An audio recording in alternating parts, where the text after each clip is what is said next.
Hello guys, welcome to our YouTube channel. आज मैं आपको अपने टू डू लिस्ट से व्लॉग स्टार्ट करने वाला हूं, जो कि एलन के अचीवर टेस्ट सीरीज़ के लिए मैं प्रिपेयर कर रहा हूं। सबसे पहले आज मैं करूंगा फिजिक्स के centre of mass and collisions, उसके बाद रोटेशन, और फिर केमिस्ट्री में सॉल्यूशंस, और बायो में molecular basis of inheritance and microbes in human welfare. इनके पहले मैं रिवीजन करूँगा नोट से, उसके बाद क्वेश्चन लगाऊंगा। एक्चुअली मैंने क्वेश्चन पहले लगा रखा है, तो क्वेश्चन प्रैक्टिस कम ही करूँगा, थोड़ा थ्योरी और नोट्स को रिवाइज करूँगा ताकि पेपर के टाइम जल्दी मेमोराइज कर सकूँ कॉन्सेप्ट्स को। इसलिए मैं पहले रिवीजन पे ज़्यादा फोकस कर रहा हूँ, क्योंकि क्वेश्चंस मैंने पहले प्रैक्टिस कर रखा है। सबसे पहले मैंने centre of mass and system of particle से रिवीजन को स्टार्ट किया, जो मैं यकीन 2.0 से पढ़ा हूँ तनुज बंसल सर से। तो सेंटर ऑफ मास को सबसे पहले हम रिवाइज करते हैं। कॉलेज टॉपिक पढ़ते समय मुझे थोड़ी सी प्रॉब्लम आई।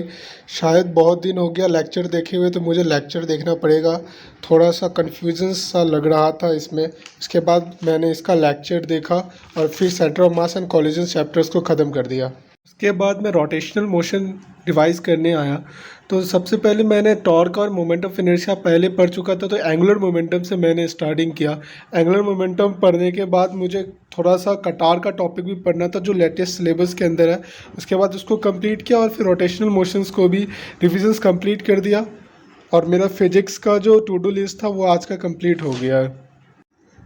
फिजिक्स के centre of mass and collision और रोटेशन चैप्टर्स को कंप्लीट करने के बाद मैं केमिस्ट्री के फिजिकल केमिस्ट्री की सॉल्यूशन चैप्टर्स को रिवाइज करने गया।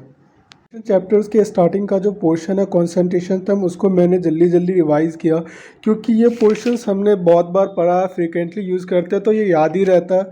तो इसको मैंने थोड़ा जल्दी कंप्लीट कर लिया, ताकि वेपर प्रेशर्स और कोलिगेटिव प्रॉपर्टीज जैसे टॉपिक पे ज़्यादा ध्यान दिया जा सके, ज़्यादा फोकस किया जा सके। इसके बाद मैंने ये दोनों टॉपिक कंप्लीट करने के बाद सॉल्यूशंस चैप्टर्स के PYQ लगाए और फिर इस चैप्टर्स का भी रिविजन्स को कंप्लीट कर दिया।